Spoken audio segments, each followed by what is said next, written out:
Hello. What's going on? How are you guys? Good. Damn, my hair's a mess. Hmm. We're live already. Oh yeah. How are you, Josh? No complaints, minus the weather. I'm sick of the cold weather. Oh, So, it's shitty up there. yeah, it is, well, it's 35 today. The low is 15, but Damn, again, cold, that's cold is brutal. cold. I moved far away from that, and I am happy about it. Yeah, I mean, being like anything for me, 50s and below, I feel like are really pushing it, like my comfort level. Like I'm okay with it, but like once you get to the freezing temps, I'm not a fan. But I'm happier with the Yeah, 50-degree plus. I enjoy the warm weather of Florida. Yeah, I definitely would too.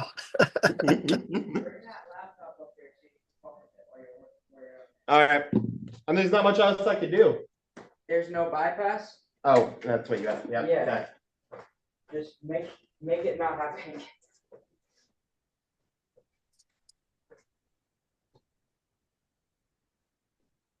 Well, it's not gonna go out until Monday anyway, so I'm gonna leave this for you to ship out. Okay. Labels here. I am waiting on Pirate Ship to text me back. Dude, they have the best like chat support ever. Pirate Have you heard of ship.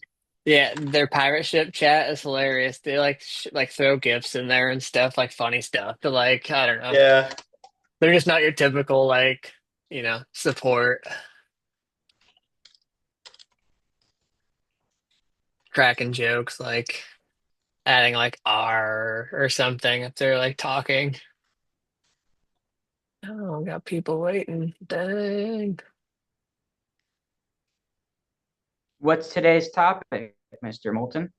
Well, Tony has been dying. He's not here yet, but he's been dying to talk about tax season if you guys haven't noticed. Oh Uh, yeah, that's a good discussion. and I think, yeah, I mean, we're right on the time of people We need starting to to get get in money the back. spirit.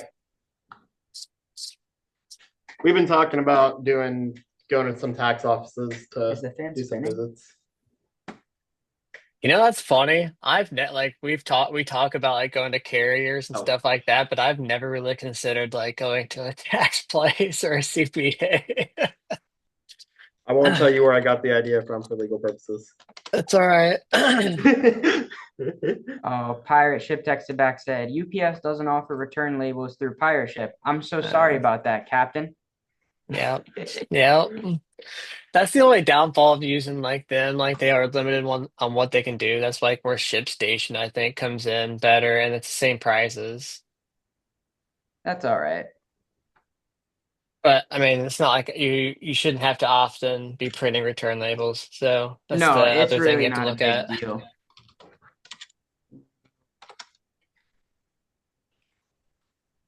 Could be sending direct mailers to your customers. Do you send them? Oh yeah. Yeah, we How have often? a post um it depends on the campaign. So I mean sometimes we have regular campaigns and then part of our drip sequence we'll send out a referral postcard that is like, hey, thanks for doing business with us. Give this card to one of your friends or family members and they get $20 off.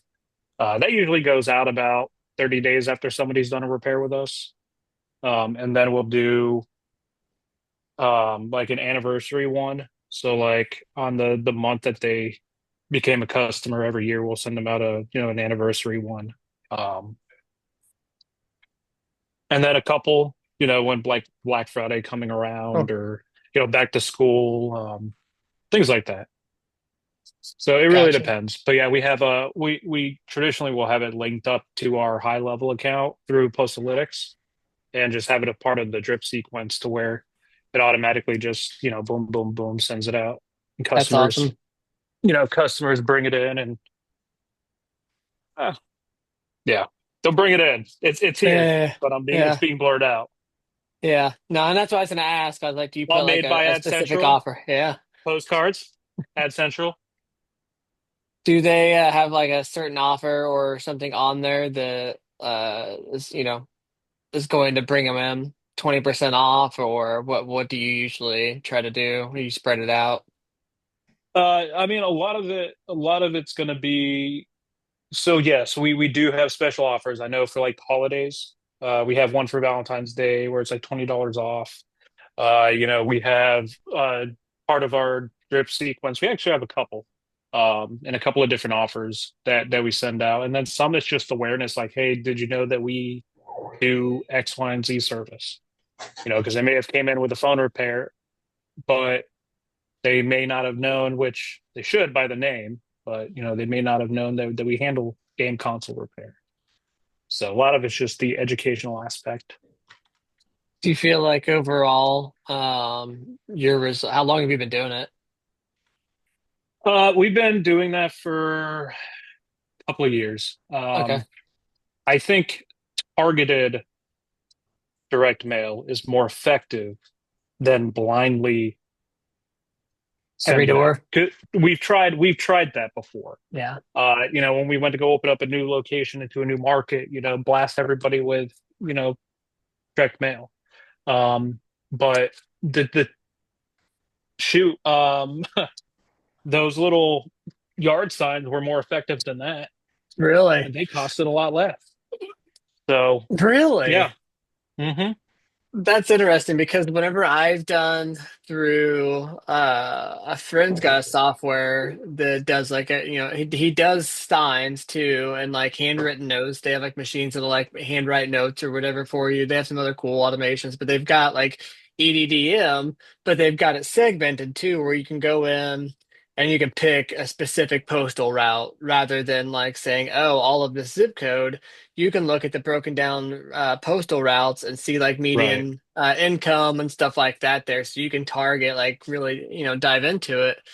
Whenever I've ran them before, the total cost for the mailers, and this included printing and postage, everything, I just uploaded the design. It was like 47 cents each or something like that. Yeah, it's pretty So cheap. like signs I thought were like a couple bucks almost, no? Yeah, no, they are. But I mean, I only Okay, need one okay. sign, and it covers, Yeah, you're seeing it's it seeing a lot. covers A the lot more same people are area. seeing that, right? Yeah, a lot more Right. people see the sign. Exactly. Busy intersections. Yep. How often do you have to replace them if people take them down? I actually stopped because I kept on getting threatened by the cities. Like when I finally decided to throw in the towel was when I went out one afternoon and I spent the entire afternoon just posting up signs, and then I got back to the store and I had a call from the city that said, "Hey, you're gonna need to come pick these up or get a fine." So, well, Dang. I had one guy Yeah. come in from it, so I guess it wasn't worth. I guess it wasn't a huge waste of time, even though it kind of was. But Right. yeah. I Yeah. So did we just yard focused signs on one time. yeah. I didn't get any business from it. Actually, no, I got one call from someone that ended up being a client, and I got another call from an anonymous number, telling me I was like a piece of shit for putting my signs out, and I don't know. He said he was gonna take them all, and I said okay. He didn't, but those are the only two calls I got, so I didn't do that one again. But I definitely Dang. think in like more small town areas, it might be a good way to spread the word.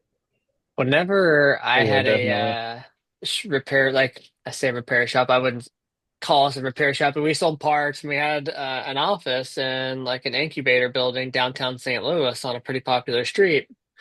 We had like an A-frame, like a full-size metal A-frame that we had like custom graphics put on that like had an arrow pointing to the door that sat out on the sidewalk. So like all day long, people were walking by. So like that did work. Like, it Hmm. sent traffic right in and we were right inside the door. But again, like you've got to be in an area that's going to allow that. Like, you're Yeah. saying like the cities, some places don't want anything on sidewalks. It's considered, blocking or whatever it may be. So. Yeah. I'm gonna put an A-frame outside on my sidewalk, like in front of the store. We've designed quite a few for people. I want to say, actually, maybe Moser. I think we just did one for not too long ago. I could be wrong. But there's somebody, we've done a couple of them. I think they can be effective, especially if you're allowed if you're able to have it. I mean, it's a win-win. It's, something people are always going to see at some point, whether they're walking, driving, however close you are to the road.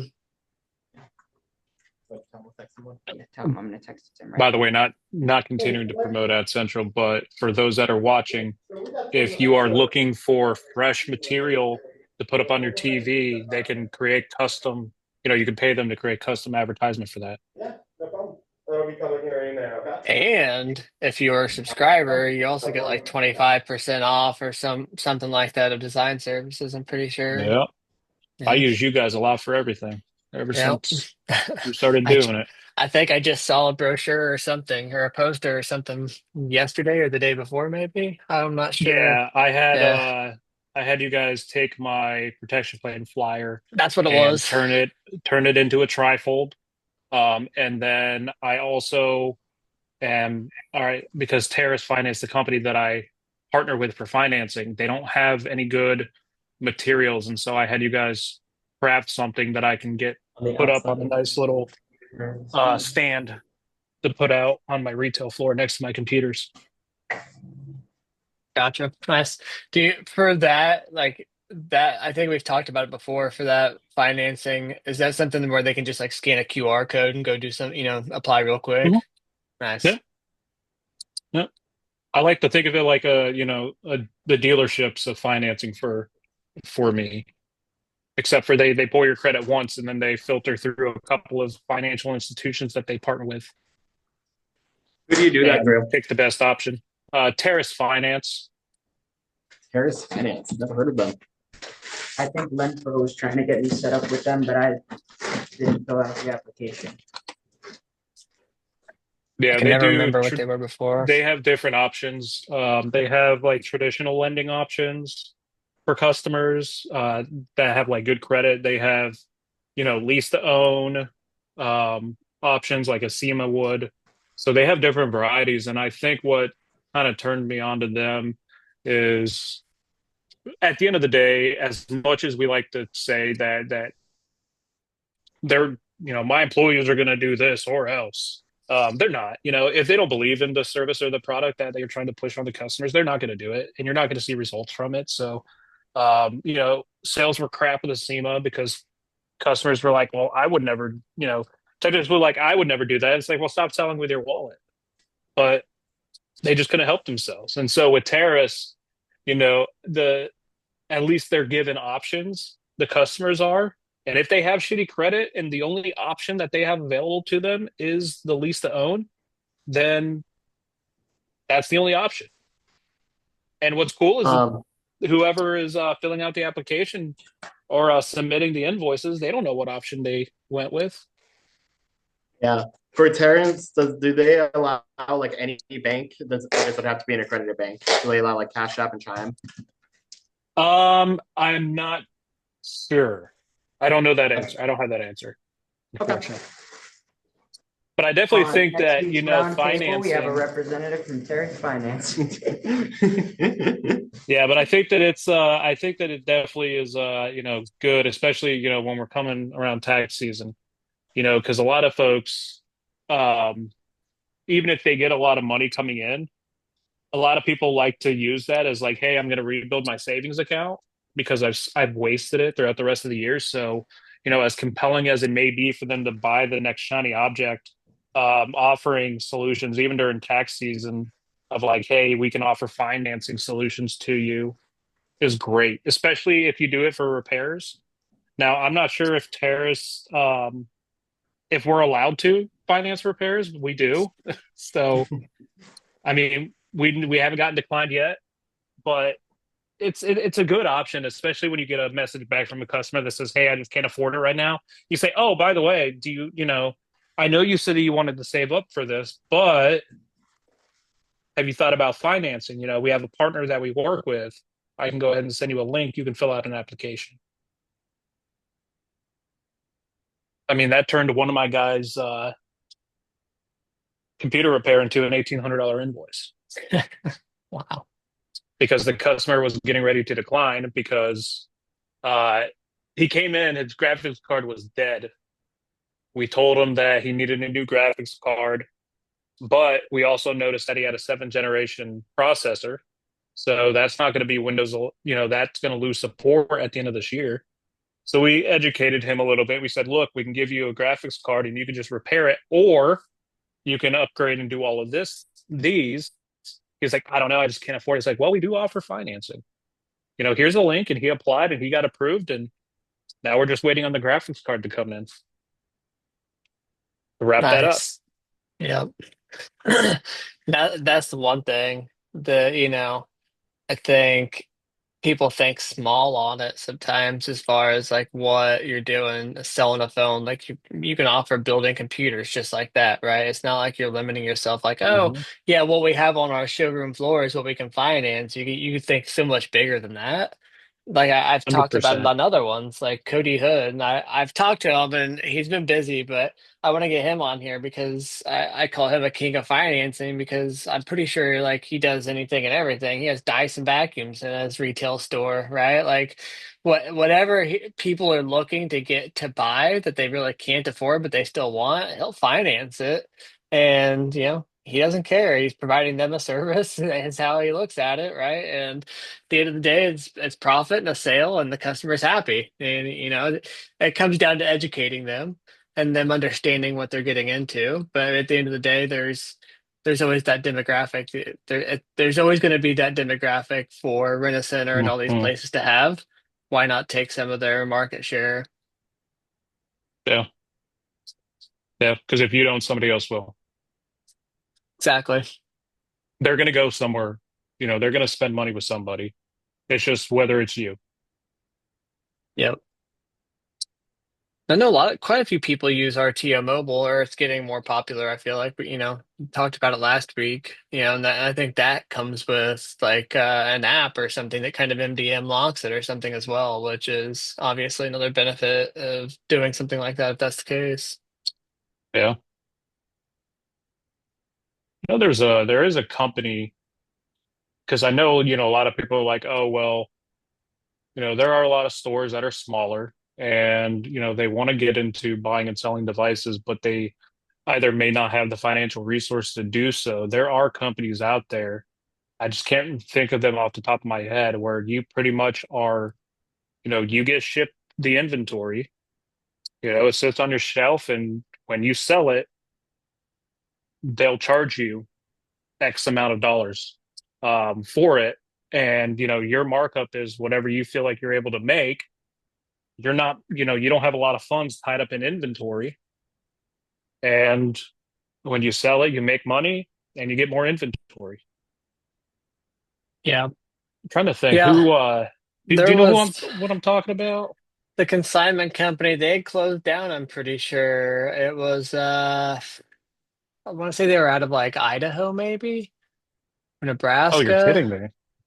I'm pretty sure that's the company I'm thinking of. Josh Sample, I think is the guy's name. Friends with him on LinkedIn. He's in the industry. I mean, he's got another software too, but um, let's pause and let me look it up real quick. It was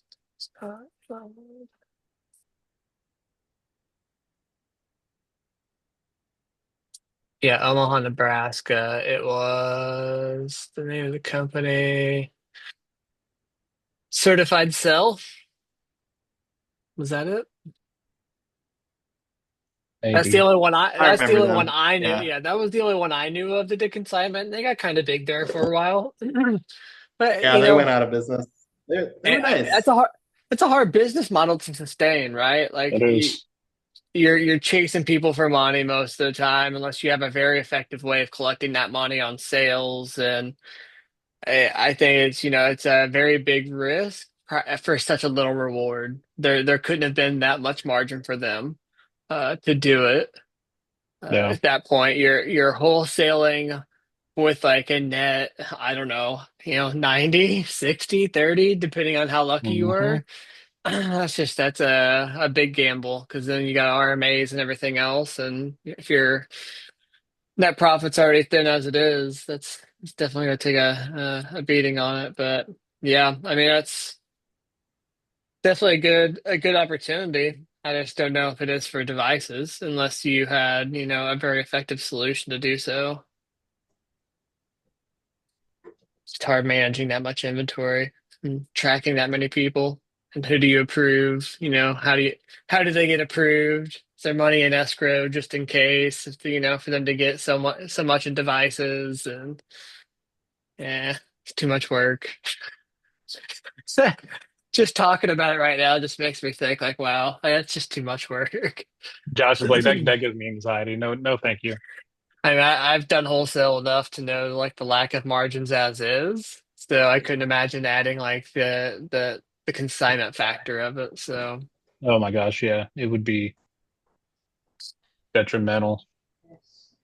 yeah. I didn't know they Yeah, I went out of mean business, so I never done business with them. mhm. I just know that they constantly like blowing up my email and called my stores a lot, asking to do business with them. I mean, we've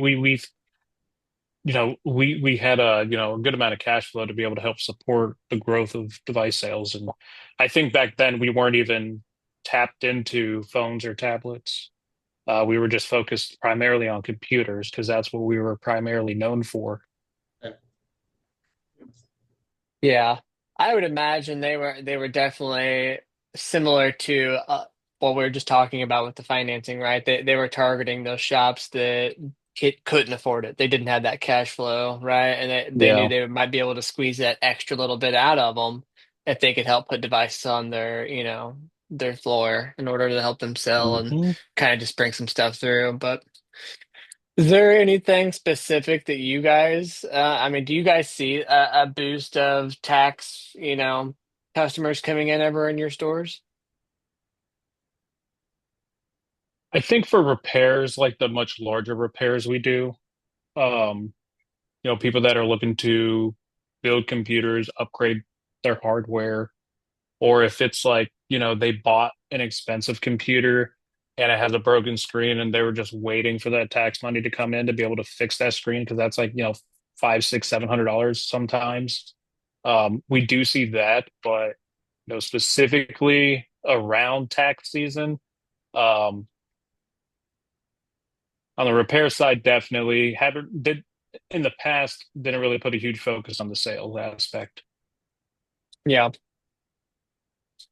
same. I feel like it's kind of the same scenario. I feel like it's the shops. Tony Baker, look at this guy in the Facebook chat today. Tony? Why is Are he you not in at here? home? What? I don't know. Tony, you at home pampering your wife, rubbing her feet right now? Not No, allowed she's to get rubbing on his the feet. Zoom. Uh, so like the stores, I feel like that are like that get crazy busy or usually just see that type of influx of business in this season are typically the stores that are selling a lot of devices throughout the year, regardless.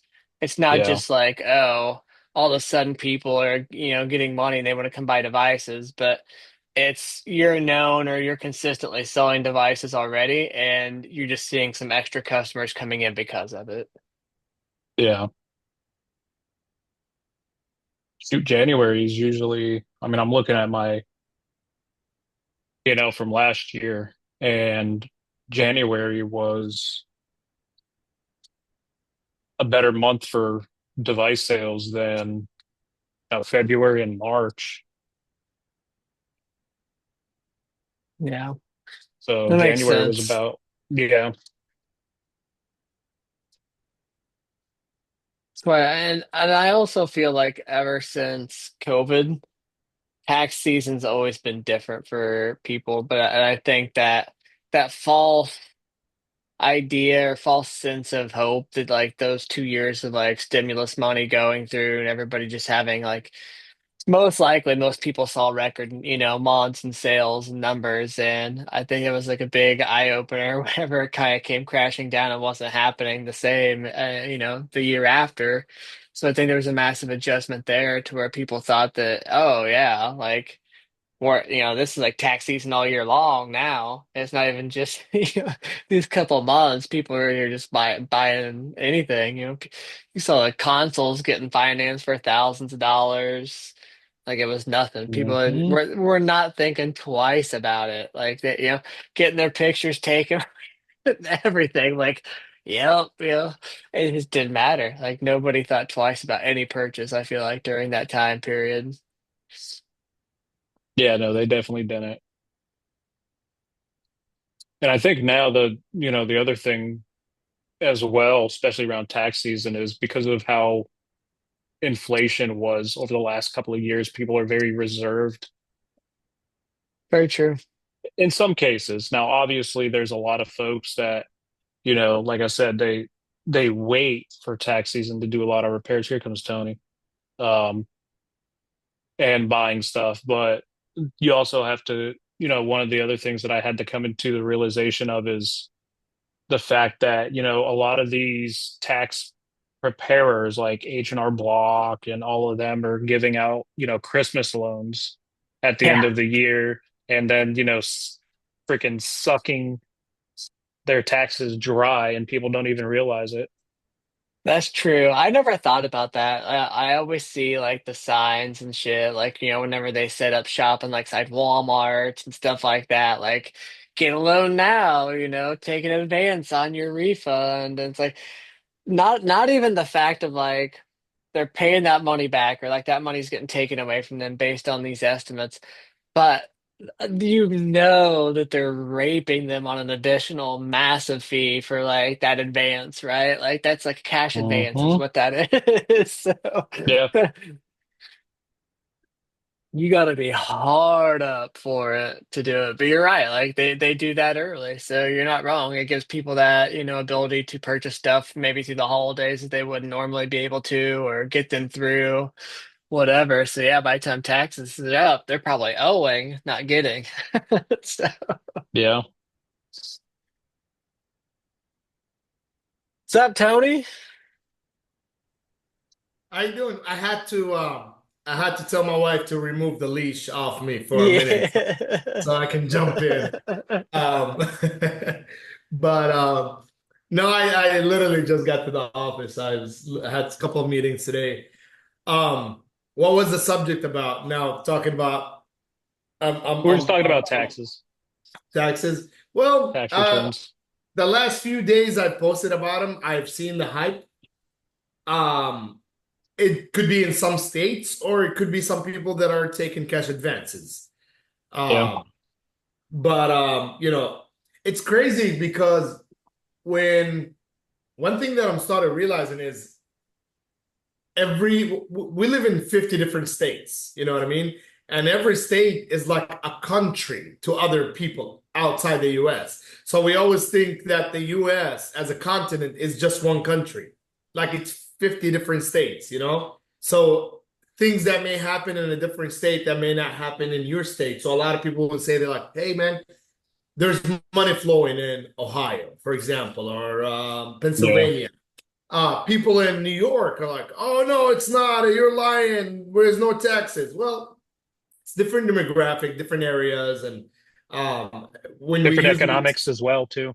yeah, Texas is one of the strongest economics in the U.S. You know, so when you're talking about the people are making money there, yes, they're making money, and that's why people are moving there. And same thing for Florida, same thing for other states that they're moving out of. So it's hard to say America when you're not talking about every single state in a different statement, and then you're talking about every single city, like Tampa. It's different than Miami. Miami is different than Jacksonville, you know, and every city just really has its own demographics and own clients and when you have areas where they have a different demographics where they take cash advances, other places they're just gonna wait for that first check to come in. Other demographics are the ones that actually pay back taxes, you know. So it depends on where you are and what kind of client base you have. Um, that's how you approach, or that's how the tax season gets approached to you. You know, some areas, if you're in a, let's call it a Verizon client base, your customers are paying the government that they're paying taxes. You know, they're not getting refunds. They're paying taxes because they make good money.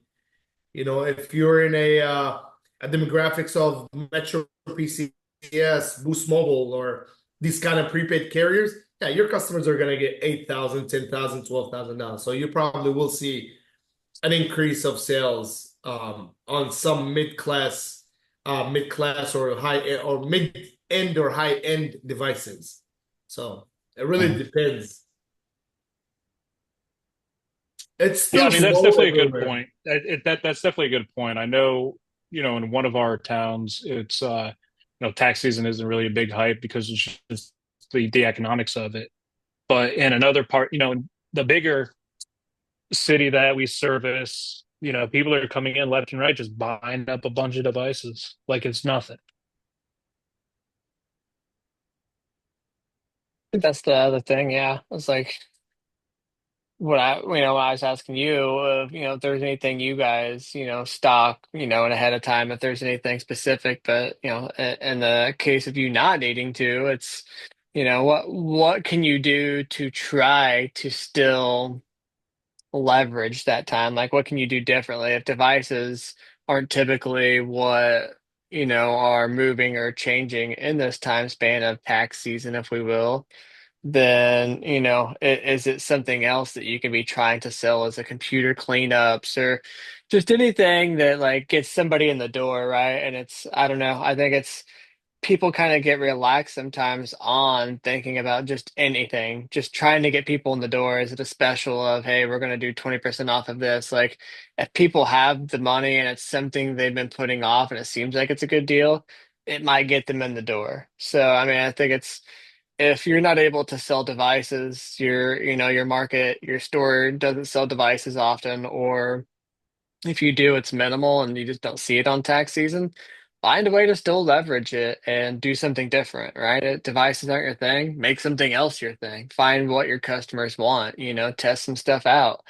Maybe for 2 weeks run a special on just doing something specific, whether it's game console cleanouts or 25% off of HDMI repairs for consoles. I mean, those are pure profit as is. I mean, 25% seems like a lot to a customer, right? And there's still, that's the lifetime value of them's going to increase the more you get them in the door. Yeah. Is this Adam Pruitt? I think is that right? He's got his mic muted, hiding, just listening. I had a conversation yesterday with a customer for 45 minutes to convince him how can he reply to a customer when a customer compares him to eBay and Amazon and Facebook Marketplace. So he's telling me that how can I, for example, I'm wholesaling 14 Pro Max for $585, right?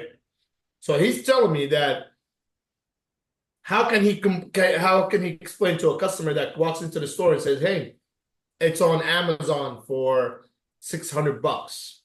And if he's buying it from me for $585, how can he sell it for $650 or $700 when, So I said, very simple, I own retail stores. And first place, if the customer is already in your store, they understand that they don't want to buy from Amazon. That's the first step. They walked into your store. That is called self-mix. It's not Verizon, it's not T-Mobile, it's not AT&T, and it's not called Amazon. So that should tell you a lot about your customer. There's no customer that is going to come in to a store that wanted to buy from Amazon, because if he wanted to buy from Amazon, he would have just bought it from Amazon. Number one. Number two, I asked him a question and he couldn't answer me. I said, "Do you value your time?" And he just couldn't answer me. I said, you have a fever and you walk into a walk-in clinic and you pay $179 and the doctor doesn't even touch you. He just say and he would just say, "Hey, you need to go get Tylenol PM or whatever and sleep it off," and you just paid $179 for somebody that, because he went to college and because he has the knowledge, you paid him those $200. So if you don't appreciate your own time and your customer service and your warranty, and there's something called demand, high in demand. If you have the device in the store and the customer is able to like hold it, touch it, test it before walking out, before he even pays you a dollar, you know what I mean? That should say a lot about how you compare, you know what I mean? So if the customer wants to save $50, yeah, they can go to Amazon. But then number one, they're gonna post their credit card information to Amazon. So let's call that. Some people don't want to put their information online. Number two, you're in fact waiting a day minimum. I'm not even going to argue with the people that says, "Hey, Amazon delivers the second day." Yeah, we're talking about a day, and that is 24 long hours. Can you stay 24 hours without your phone? If you can do that, then you should buy it from Amazon.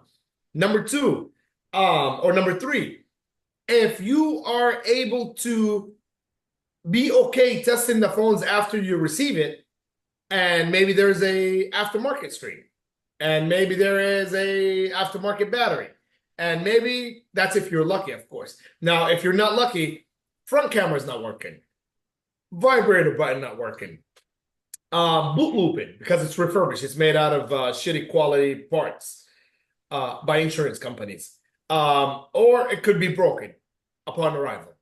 So are you the guy that's going to go support Amazon? I have received the phone, take a picture, send it, wait another 24 to 42 hours or whatever, 48 hours, and then wait for it. Yes, you're going to need to drop it off to a Amazon local facility. So what that means for people that work 12 hours a day, or they all work 9 to 7 during business hours. Good luck taking an hour from your job, go drop it off to save $50. Now you just lost your hourly rate, plus your gas money, plus your time, plus your package, plus your tape, and you still don't even have a phone. So now you send it to them. And I've done it once. I had an issue with Amazon one time. The refund took weeks to apply back to my account, like my actual credit card. Not to because they allow you can use their instant credit to be posted on your account. I'm not a big Amazon like buyer, Yeah. but I just tried it. Or you could get your money back. And for me to get my money back, it took like 2 weeks or a week and a half. Makes sense. I think it's because that's like it's because it's all third party, right? Like it's all like Amazon renewed sellers. So by the time Amazon gets it, then it gets back to like the third party seller, then they process it, and they go through Amazon, and like I feel like that's probably such a process. It's a headache, but I 100% agree. I mean, it's even the $50 difference is silly. It's the same, I've seen it many times in the groups. People say, like, how do you guys beat objections of people coming in of like, oh, I can get this case, or what, why are your cases $35? I can get one on Amazon for 10, or, it's at the end of the day, just kind of what you're saying is like, how much time is it involved if there's an issue? Not even that. So let's do say there is an issue.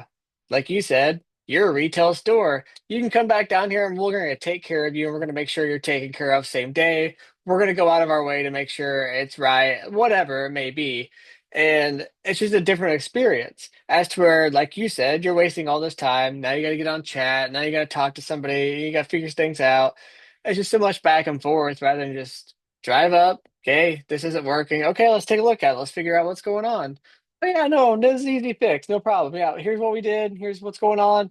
You're good to go. There's just so many scenarios where like the benefit of having that easy local support for it pays for it tenfold, whether they look at it then or not. It's just the convenience factor is what it comes down to. And it's sure you might think you're going to save that $50, but at the end of the day, it's like you're saying, educating them on what's the value of your time because you're going to waste more time trying to do this and save this $50 than you would to just buy it from us, support your local business, and make sure that we're still here to help you anytime there's an issue with that device. As to where Amazon doesn't care about you, not saying say those words, but the Amazon A doesn't lot care of about you necessarily as a customer. That's what. Yeah, so I mean, a lot of what we do whenever we're talking to people about price injections and they're saying, oh, well, I can buy it online. I was like, of course you can.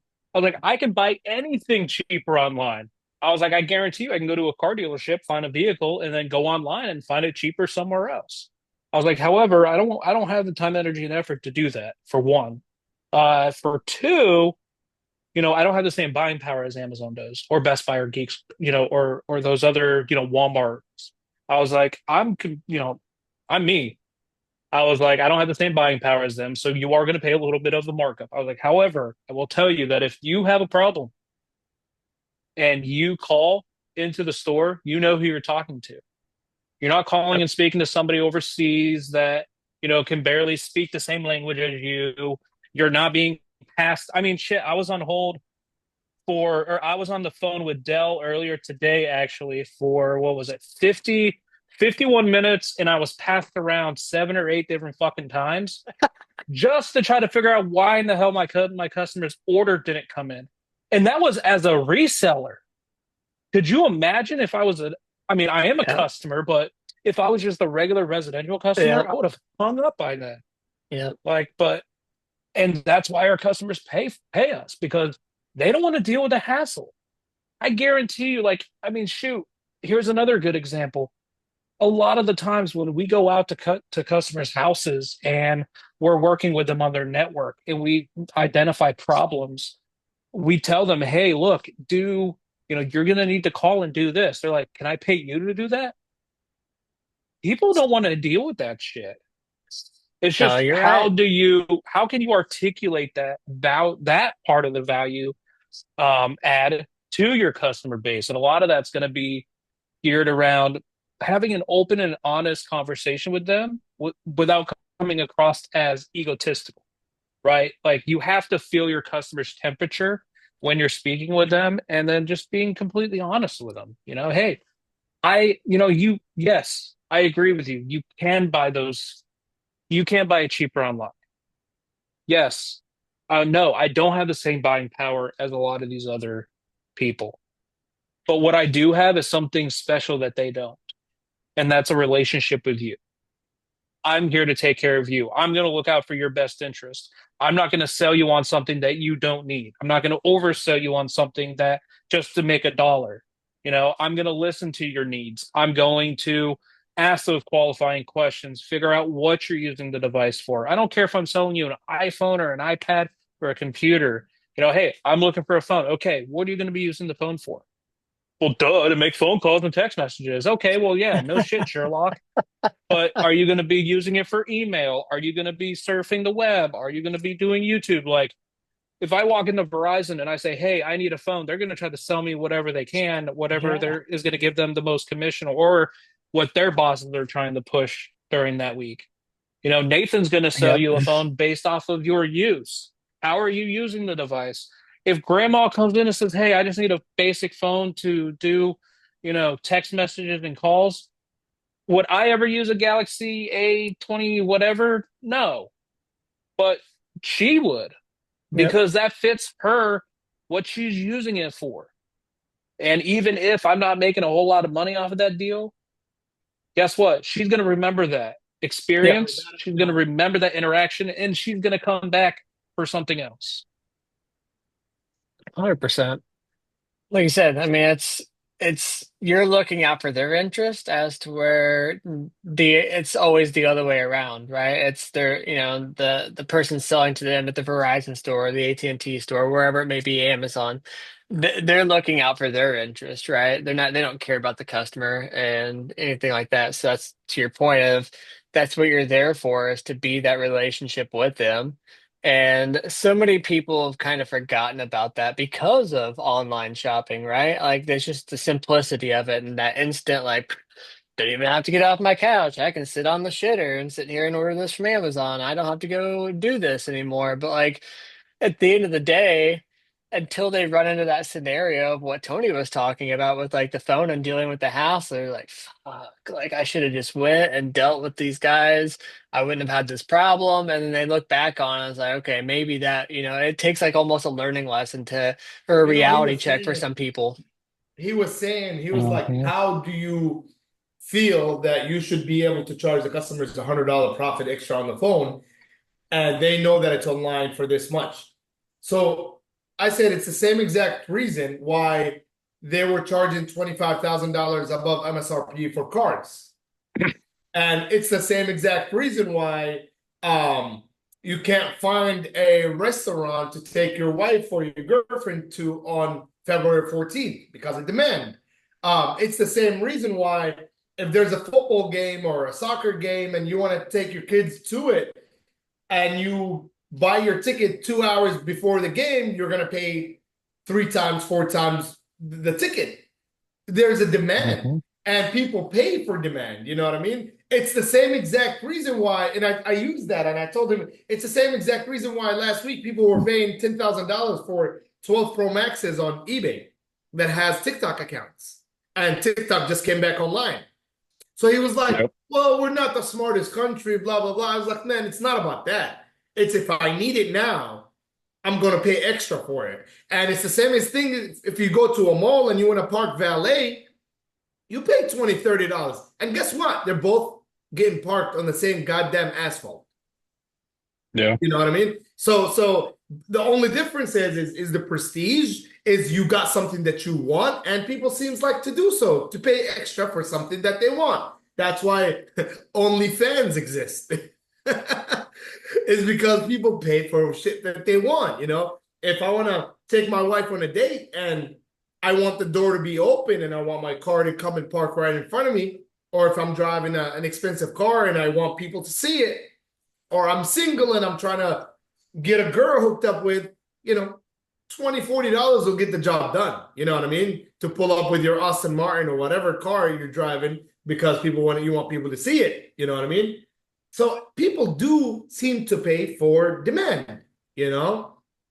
And this is just part of the, and he was like, and he was talking about, well, you know, other countries and this and that. I was like, yeah, man, we seem to forget that there's other countries out there than the US. And these people love iPhones. And these people love you know, the argument was, how come, that was the main question. The first question was about how come you're charging extra. The second question is, how come last year or the year before, I paid cheaper for 12 Pro Max and 13 Pro Max. And I said, oh man, wait for my answer. And he goes, I guarantee you don't have an answer. I said, let me tell you what happens. I said, do you understand that there's countries out there that has high demands on phones that's still using SIM cards? He says, yes. I said, well, what happened is when the 14 Pro Max and the 15 Pro Max and the 16 Pro Max models came out in the US, which the US supplies most of the world with their devices, those devices have eSIMs, which means places such as Africa, such as Asia, South America, are still, most of the carriers have not yet adapted to the eSIM. So what happened was there was a low buy of 14 Pro Maxes, and instead of the 12 Pro Max and the 13 Pro Max drops in price, they actually increased in price because the demand on them went off the roof. You know what I mean? So now, literally 12 Pro Max and 13 Pro Max, we are still paying the same price, if not more, than what we paid 2 years ago for 12 Pro Max and 13 Pro Max as wholesalers. And we are even paying more to have more than 20 pieces in stock. Like if I wanted to get 100 pieces or 200 pieces, I literally would have to buy them at a higher price than getting 5 or 10 pieces. So his answer was like, well, what's the point of wholesale? I was like, what's the point of demand? If I don't have it, I'm not going to sell it. If there's demand and I have it, then I sell it.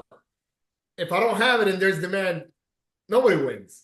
So that's the point of demand. And that's why I keep telling people to have devices in their stores, to have inventory. So people's like, hey man, you know what? When my customers come in, I only sell 7 devices a month, but I do special orders. But did you understand that maybe 93 customers walked into your store, wanted to buy a phone right then and there, and you didn't have it in stock, and that's why you sold 7?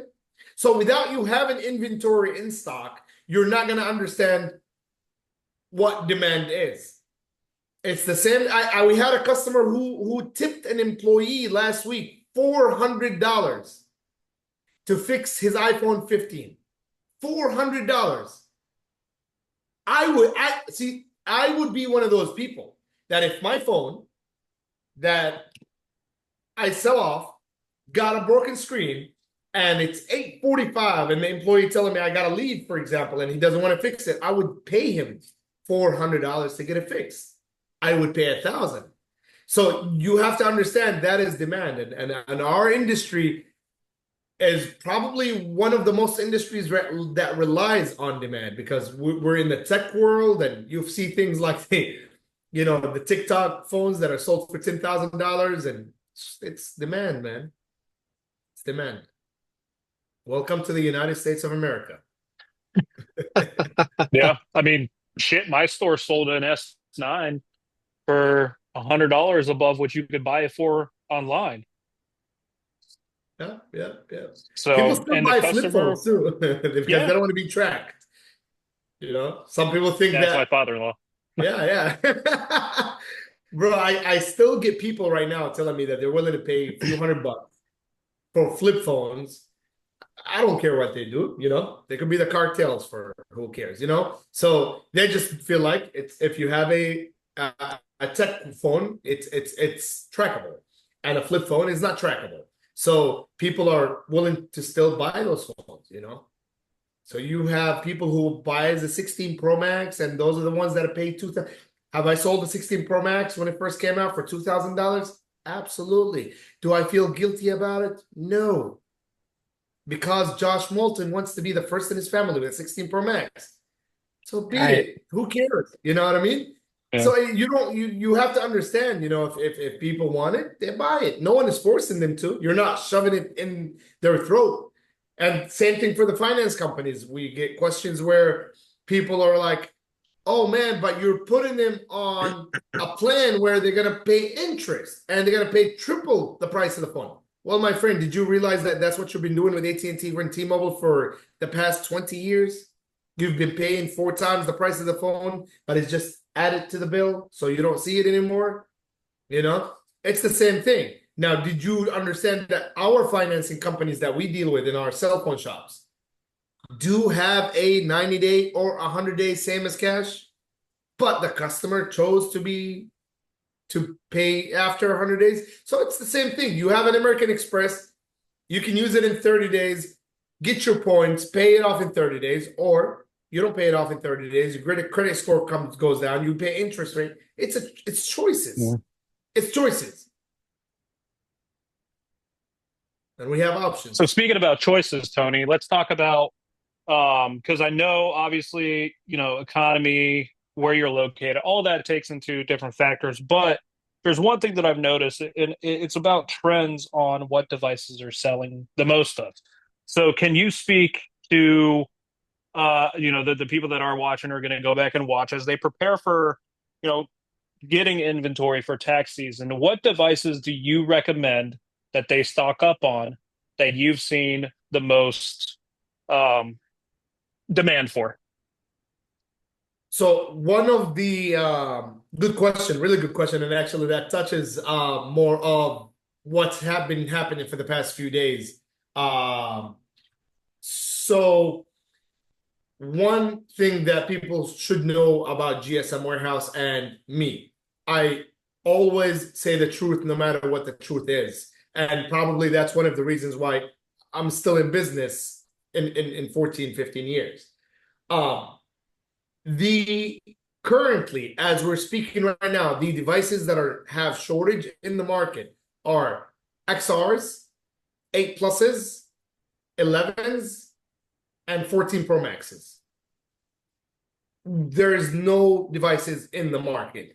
Now, someone is going to say, yeah, my vendor has tons of them. Yeah, does your vendor has tons of them that has original parts, original batteries? Can he get him again? If he sells out tomorrow, can he get another 100 pieces? That's the question. So your vendor might be sitting on him for the past 3 months, 5 months, who knows? and the price is different.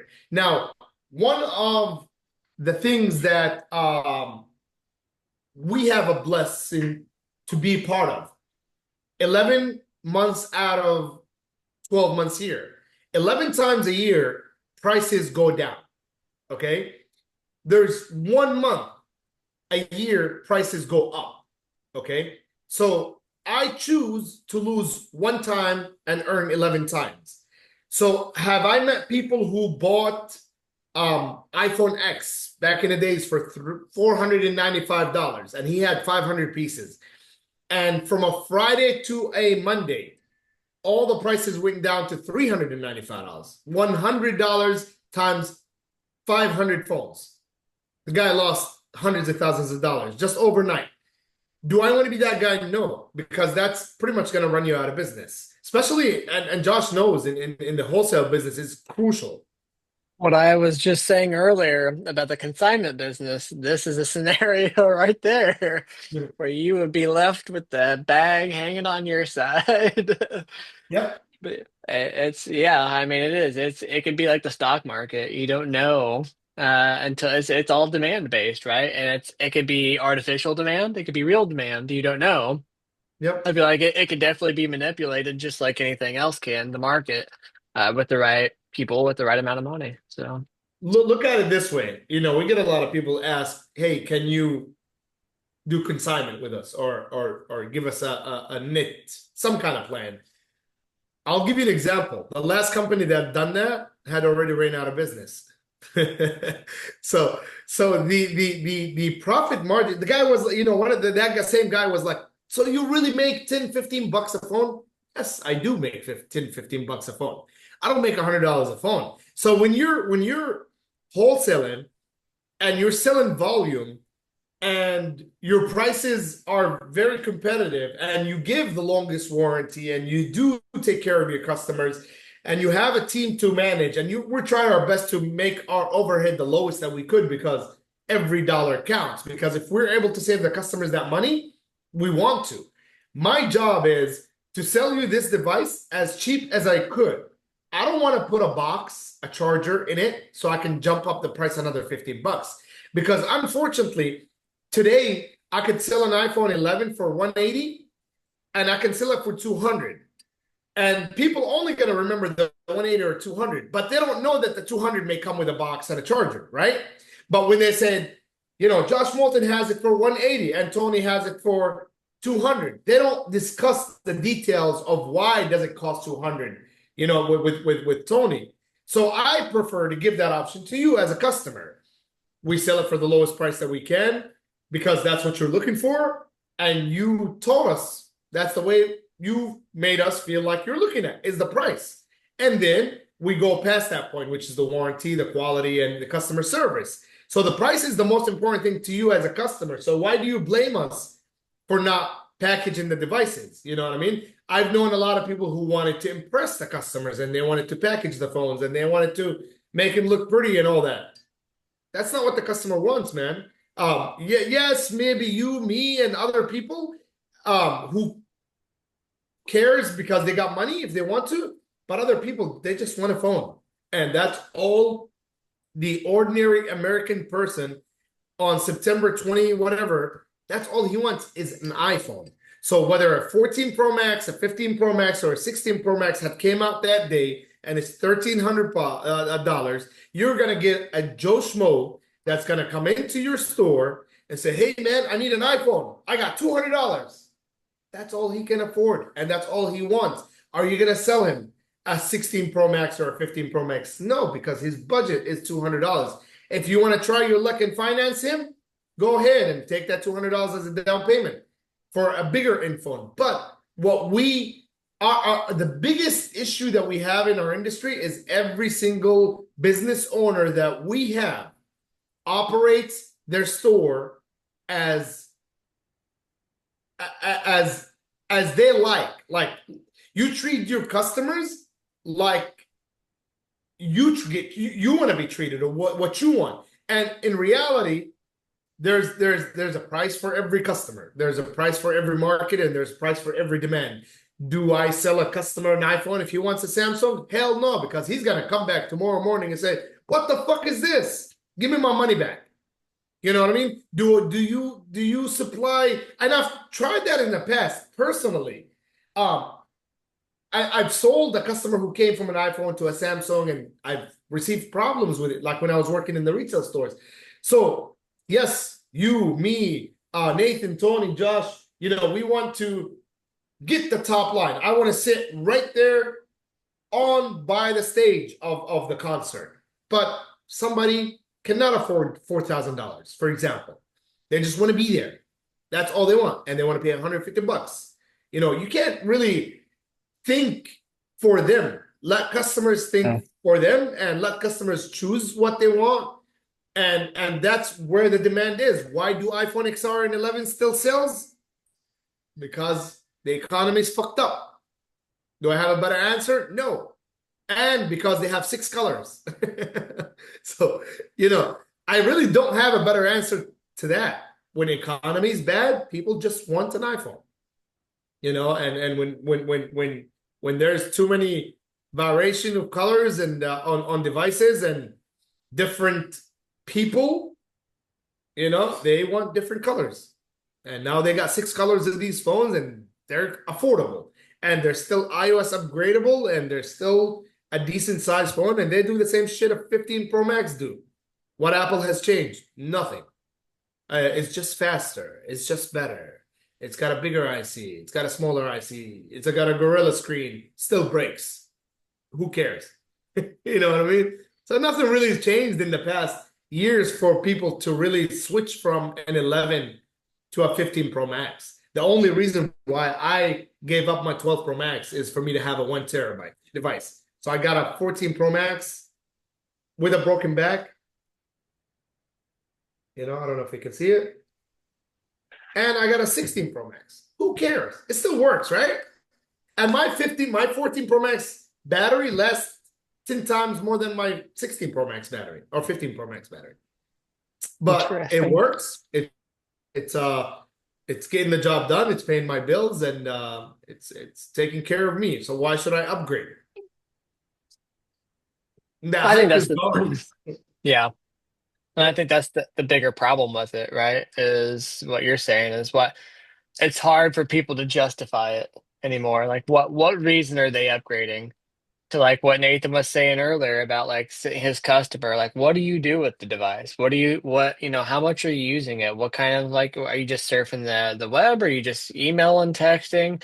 Or are you playing games? Are you doing this and that are you doing some stuff for work? Or are you kind of a heavier user? You can place them in a device, but like at no point are you like, should you be like, well, ma'am, for everything you do, you're gonna have to get the 16 Pro, right? Like, in no world is that a necessity at this point. Like, almost any regular user can get by with those older devices. And at this point, it's just become that like an item, right? It's just like an accessory. People see it. You have that new phone, right? That person doesn't know shit about what's different about that phone from the last year or the year before that, right? It's truly an accessory at some point. Based on what Nathan said, I forgot one very, very valuable key to why the price is and why the devices go out of stock. We all have an understanding that these devices comes from trade-ins, right? Like they don't just make used devices, you know what I mean? So these devices are trade-ins, whether with Apple, carriers, etc. If people are not trading in devices, so if I personally have a 14 Pro Max, have not yet traded my phone to a 15 Pro Max and a 16 Pro Max, how does the second-hand market ends up with a 14 Pro Max? Because it's actually with me. I have not traded it in. So there is a lack of turnaround and trade-ins from customers. So let's put it this way. The people who has XRs are the people that are going to end up with iPhone 12s and 13s, right? Or 14s or 15s or 16s. But if an iPhone XR and 11 still does the same exact shit as a 13, still got 2 cameras, still looks the same, They just switch the cameras, still got the same colors, you know what I mean? Why would someone who has an 11, like my daughter, switches to a 13 or 14? You know what I mean? There's no point. So that makes the market have less trade-ins from that specific model to the 13s and 14s. So now you have more people are still using their 11s. So now the market that we're buying from does not have 11s because nobody's trading them in. So that's one. Same thing for the 14 Pro Max. 15 Pro Max came out, 16 Pro Max came out. There's a 1 terabyte on the 14 Pro Max. So you're not upgraded to a 15 Pro Max and a 16 Pro Max because they're both the same shit. You know what I mean? So now you have more people on the streets as users are still using these 14 Pro Maxes. Yep. You know what I mean? And You that's know, what would be what creates the shortage. what would be interesting, and obviously this is something they would never release because it's their data, but Apple obviously has all the data because every device is checking in with them, right? It would be interesting to see a breakdown of models. How many active devices per model are still out there? Like ranging down to like, let's just say the fives, right? Like I know there's still fours out there being used, right? Like I have zero doubt in my mind there are still fours out there being used by somebody on a daily basis. Man, I I sell more iPhone 7s than anything else. Do you believe that? I do, and then Do you that's the believe thing we is that sell a couple of thousand devices of iPhone 7s a month? yeah, I'm not surprised. I think there's still huge markets for it, and that was like my point of earlier. Of there was that threshold where it became a more of an item to just have or say you've got that latest device. The same goes for Samsung, right? Like what their cameras are fucking taking pictures of the moon. Okay, sure. Like beside that, what have they done? Nothing. Like their screens, like there's nothing that the regular user is going to benefit from since like the fucking Galaxy S10 or S9, right? Like I actually maybe the saw somebody was S8. using an S9 yesterday. I pulled up to my restaurant yesterday and we have a Celtics next door. So I met this guy I know for years and I shook his hand and I was like, he's looking for a case. And I was like, hey, what kind of phone do you have? He goes, a Galaxy S9. I looked at him, I'm like, you serious? You're still using an S9? I felt bad. Like if I wanted to say more, I could have just pulled up an S20 and gave it to him. But I was like, oh, Yeah. okay, good, yeah, good, because he's a friend of mine. So I'm like, yeah, people still using these phones. But going to your chart, Josh, I think it goes in this order. I think it's probably gonna go number one, 11, Mhm. number two, XRs, Yep. number three, 12 Pro Max, number four, 13 Pro Max, and number five, 14 Pro Max. I can I see that. believe the 12 Pro Max, 13 Pro Max goes because of the international SIM card and the demand on a three-camera large phone with a SIM card. But they wouldn't even make that list without that issue. I could see So the listen to eight this. or iOS, the SE. I market share by iOS version, and this came out January 1st of this year. iOS 17 had 62.4% market share. iOS 16, 24.2. iOS 15, 8.97. iOS 14, 1.7. iOS 12 was at 1.3. So yeah, there's still a lot of people using those older devices, 100%. And I'm actually I got to jump off of here, so I'm just going to leave you guys with one final word of advice as you guys are prepping for tax season and getting your devices in. Make sure that you sell with a purpose. I teach this to my team where sales in the most simplistic form is all it means is to help guide customers to a better buying decision by understanding their needs, presenting good and relevant options, and educating them with information that allows them to make an informed choice. Your job isn't to make a decision for them. Your job is to give them all of the information that they need to make an informed choice. Yes. So think of that as you guys are stocking up on your devices. Just because you wouldn't buy that iPhone 7 or you wouldn't buy that iPhone 11 does not mean that that customer who comes in with an iPhone 5 wouldn't appreciate that iPhone 11. So Thank you. it's That's always a right. pleasure. Yep. We'll be in touch next week. And yeah, I got to get my team actually to Appreciate it. order from GSM Warehouse, so for our There devices. So y'all have a good Thank one. you. you Yeah, go. yeah. Say have a good Bye. weekend. Bye bye. But yeah, I think that, it just kind of varies as far as like taxes go. Like I was telling Nathan earlier, I don't know if you'd stepped away, but I think every market could be different, right? Some shops Yep. just don't sell a lot of devices, but what could you do? Okay, if you don't get a lot of devices, how can you get creative and try to extract some of this tax money if it is out there in your neighborhood, right? Like what can you do to get people in the door to spend that money? If they don't want to buy devices, what else can you offer them for that money, right? Like it's the same concept. Just because they don't want to buy a phone or an iPad from you doesn't mean they don't want to spend their money, but you got to give them something to spend their money on.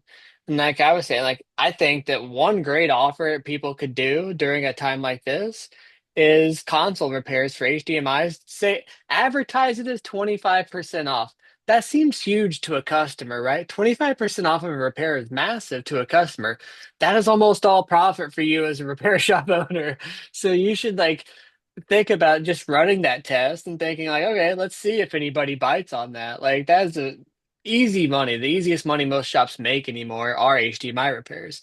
So I think like testing that out, like, hey, for the month of February or through like March or something, you could offer something and see if people respond or react to it. But this is the time if you don't sell devices that you should be testing out what your customers react to and what you can get that money from and what those store swings are going to cost you. But selling phones again, it's quick money. Um, I have two different types of franchisees with us. One guy or two franchisees like to sell volume and devices, and another guy who recently jumped on board with us, um, coming from the repair industry. You could see the difference of the income. It's almost double with the guy that's selling devices. Now, the profit margin for repairs is huge, but for you to do $30,000, $40,000 in repairs, you need at least 2 or 3 employees, right? And you need to pay high-end money because you have technicians, and you don't even have time to sell devices. So you're always going to stay between the 30 or 20 to $40,000. Let's just put it that way. But if you focus on device sales, you're very much going to go up to the 70s and 80s and $90,000 stores. And when you do devices, you're going to end up with something where they call now that we used to call it a lick back in the days. Now they call it play, right? You're gonna get some of these plays where it's a deal off the streets that's a very good deal where you either flip brand new devices or Yep. you get a play on some PS5s or whatever, and that will change your whole entire career. You could be making you $70,000 revenue a month, and your store is making $30,000 profit, for example. But you might get 1, 2, 3, 4, 5 plays, and your profit goes up to $70,000, $80,000. So that's where the connections and the dealing with you believe that the more traffic you get, the more opportunities you land. So if you are a repair shop and you're doing, I don't know, like 700 repairs a month. I don't know how big is that. Maybe let's just say 300 repairs a month. So that's like 10 a day, right? You're literally just dealing with 300 customers. You're only dealing with 300 individuals. Yep. But if you're doing accessories, device sales, and repairs, times that by 3, you're literally dealing with 900 customers. So when you are having 600 extra walk-ins into your doors, opportunities will come more often, and meeting people will bring more opportunities. And when opportunities come, you're going to make more money doing plays or flipping phones or buying back or trade-ins or even buying broken devices. So now you just exceeded your whole entire budget from making $20,000 or $15,000 profit every month up to like 50 and 60,000. So if the economy, rocks a little bit, yeah, you go from 50 to 40, 50 to 35. But remember that if you're at 30 or 25,000 revenue and the economy rocks a little bit, you're down to 15. And who pays bills at 15? And that's why a lot of people who's been in the industry for so long end up going out of business, is because they've been in a safe what do you call it, like in a safe place and a very comfortable place. So when that boat rocks, bro, you got no money to pay your employees. You're like, hey, Josh, you're fired. Adam, you're fired. Nate, you're fired. I'm me by myself. Now your wife is pissed because you used to stay with her all day, every day. Now she said, divorce me. You got no money and you're not even spending time with her. So now you're like, oh shit, my whole life went to shit. Yeah, it's because of your decisions, choices. I've kind of touching on that a little bit. It's where you're talking about guys that are focusing more on devices rather than necessarily the repair side of things, but just like weighing them in comparison is there is that, and I can't remember the name of it now, but there is that new franchise. Is it Pay More? Is that what it's called? Yeah, The yeah, like yeah. so something similar to that. I think we're going to see more of those. Maybe not necessarily franchise, but I think we'll see. And I've talked to people in the industry that have talked about going into a full retail blown, no services, no repairs, strictly just a sales type of model, and financing. I haven't seen anybody execute it yet, other than that franchise. But I think that model is, back to your point, I think it's sustainable no matter what the economy shifts. And you don't need that larger overhead in most scenarios, like you were saying, with all these additional employees or special training. It's either simple sales jobs or it's online. They're there to pick up, or they're there to physically see inventory and see what works for them. And there's just so much more to it, right? And I think that, people have gotten used to what we were talking about with Amazon. People are just so used to getting on their phone and just shopping, right? So the services are typically what bring them in the door, unless their device does not work and they have no choice but to come to you to get a new device. But if they're able to still shop, like, let's say on your website to buy devices, right? It's easier than them coming into your warehouse and buying every day. Yep, It's not, you'd have additional employees because of them having to come in. Now you got yep, people picking orders. Now you got a guy up front with six people in line waiting. And when their website, it's checkout done, let's go ship this. Same can happen for that same retail idea of, yeah, we have our physical storefront, but you can order anything from our website. You don't even have to come here unless you want to. So giving that ability as well, it's twofold. You're giving even a bigger reach at that point than your local, area at that point. So there are a couple guys in our space that are doing that, with TikTok, stuff like that. Landon Mooney being one of them with Strictly Apple, crushes it online, and he's able to just grow it. He went from being repair and having almost three, I think, was getting ready to open a third or fourth location and completely flipped to being full e-commerce and selling MacBooks and iPads for the most part. And it took off, and just being on TikTok, stuff like that, those shifts, and it makes and you you become realize, the like you said, celebrity of your the own repair. city.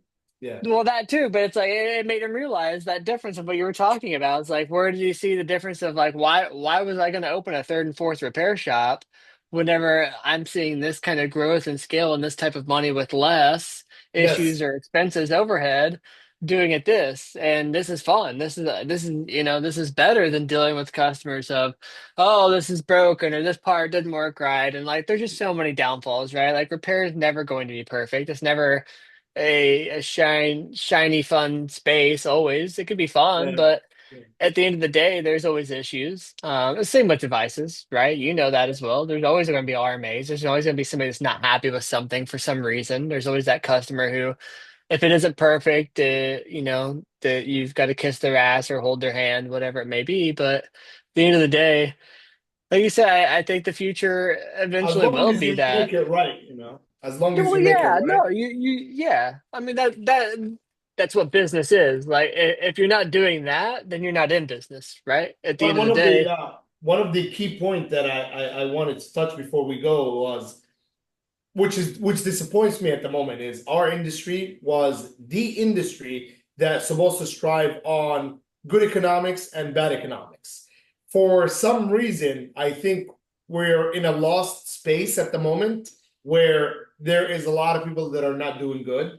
I don't know, is it the lack of management or is it the industry? But I still seem to see a lot of people that are successful, and I still see a lot of people that are falling off.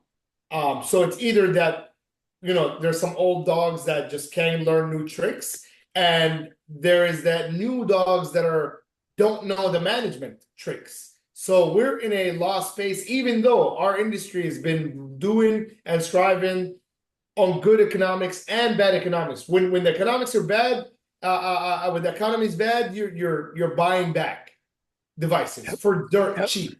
When the economy is good, people are buying devices. So right now there is that gap that I feel like it's happening, and I think it's part of iPhone hasn't released something new, and Samsung haven't released something like to say, wow, a see-through phone, Right. like it's not there. But I think there's still people are hustling and flipping devices and buying and selling and running plays and making money, while other people are just like wondering, what did I do wrong? Well, it's There's not much that you've done wrong. You just haven't done the newest thing. it's not right to what you just said. You're not doing anything wrong other than not doing anything at all.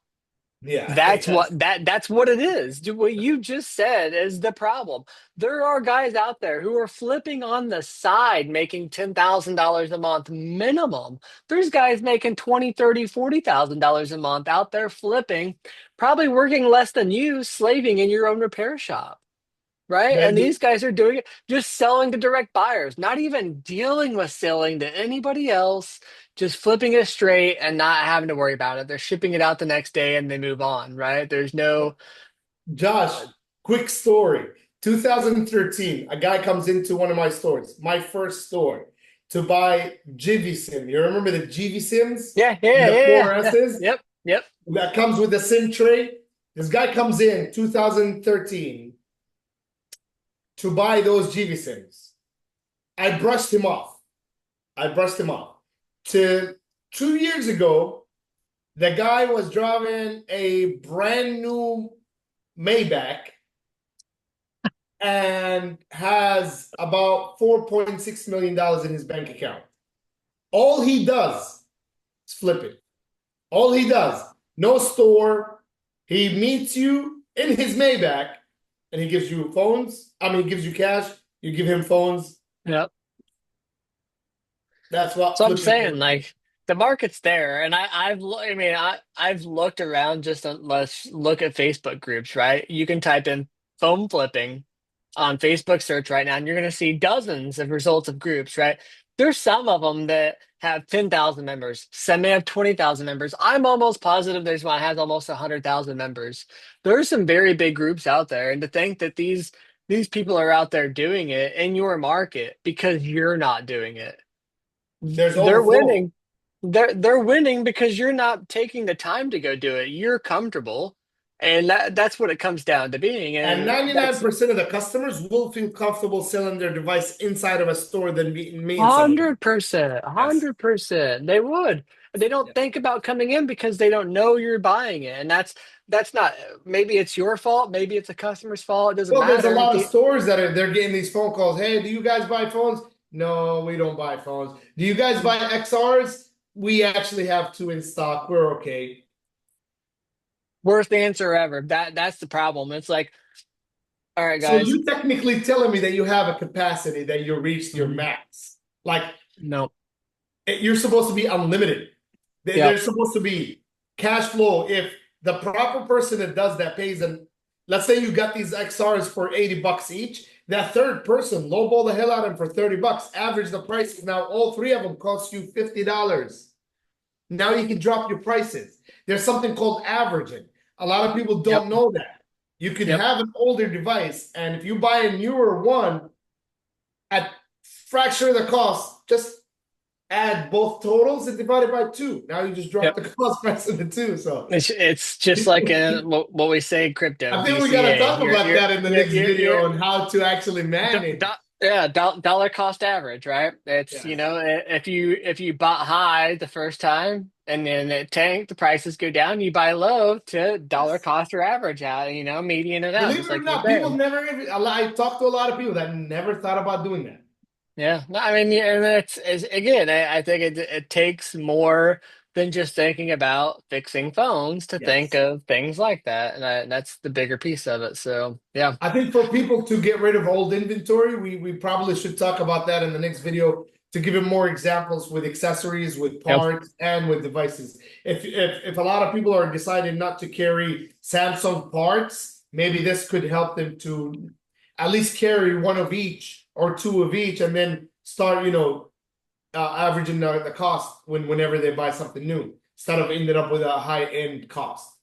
yeah, no, I agree. And then there's even things that for people that don't keep inventory of certain things, especially Samsung, maybe they see Samsung repairs, but they're not or not as often, so they don't want to keep them in stock. And not that the prices fluctuate that much. Sure, on maybe the newest models they are, but like on the older ones, they stay somewhat steady. But Yeah. even just keeping tally, like keep a whiteboard in your tech area. It's like how many S23 Ultras came in this week that we didn't have a screen for. We had three people came in. You could just see like was it a missed opportunity because they went somewhere else because they had it in stock, or were they cool with us overnighting it and we still won the customer and it's good, but should we carry this? Like you start looking at that data, and if you start looking at the data you have in your POS, then you should be able to know what you should be keeping in stock, right? And that's what I tell people is don't look at what you're getting, look at what you're losing. Yeah. Look, don't say that I'm comfortable with how many customers you're getting. Look at how much you're missing Yep. and why John Doe down the street is still in business. You might want to think why, because he's doing something you're not. 100%. It's always a scenario. I mean, that's just like you said, that's why he's still in business. It's whether he's doing something or not, he's doing something that whether you're not doing it, he's doing it better, or that he's just won that customer base over in a certain, area. It's And got to be that will something, for either financing, yeah. good customer service, Yep. inventory in stock, parts in stock. He's open in longer hours. And if you don't want to open longer hours, hire somebody. Yeah. No one says you have to be the only person working in the store. No one said that. Especially if you have competition. Yes, If you're closed when your competition is open, you are effectively giving them free business. 100%. 100%. Like I'm not I get it. Some people don't want to be open on the weekends. And like we're my friend here is not, but there is no competition, so they're not going to go anywhere else. So they don't. It's not And why doesn't don't you matter. hire somebody? That's the point. Stay open and hire somebody. Yeah. You don't have to be there. Yeah, so we in this scenario we've been open and there isn't anything on the weekends, right? But it's like since we don't have competition, you don't have to worry about it because they're going to come back on Monday They're if gonna they come come back on on Monday. Saturday, Yes. right? Yeah, so John is coming on Monday. He's like, oh my exactly, God. He's yeah. not going So nowhere. those are the rare scenarios. Otherwise, like you said, like if your competition's open, they're going there. If your door's locked, your competition's open another hour, they're taking their chances and getting their phone fixed that night. People Just don't to even what you want to said wait for earlier. you to come back from your lunch break, man, or from No, using the hell no, bathroom. They don't. hell no. Put me on hold, hanging up. Like, oh hey, thanks for calling Cell Fix. Give me 1 second. Okay, boom, 1 second. They're already dialing the next fucking cell phone repair shop, guy. I'm that Same thing. guy. I'm that guy. I'm that guy. Yeah, I never wait. no, because more often than not, to be honest, and I don't think it's an intentional thing, but I truly think most calls get forgot about. They got put on hold. they don't always get flipped back over because they are on another line and they're on a call with a customer who they're dealing with something else, and they get caught up in that moment, whether it's a minute, 2 minute, 3 minute, Yes. 30 seconds, and they get out their phone. They're like, "Man, fuck that guy," Yes. and Yes. he's called 4 times today talking about his phone getting hacked, and they forget about you calling, sitting there on the other Imagine if you get a line. bad review just by Yeah, not answering the phone. Like how can you satisfy that customer? yep. And you get people, you get people that literally People are call you two, crazy. 3 times and they catch you in the wrong time and you're not answering. Like, you know what? Fuck them. 1 star. You know? People are ruthless. Yes. We are in a state of where people do not care. They have zero cares to give of anything. So Yeah. Yeah. yeah. All Well, right. Well, yeah. Let's talk next week about some inventory and stuff like that, and move sounds on good. to that. Hopefully, by next week everybody gets pissed up. I based on my knowledge and my homework, the possibly next week, which is the 18th, tax checks will start flowing. So Tuesday, Wednesday. Nice, Thursday. Yeah. nice. All So right. We'll let's see. hope for that. We'll take some polls next week and find out. Yeah. Sounds All good. right. Have a good All right, weekend, bro. man. Yep. Yeah, you too, See you bro. guys. Talk to you.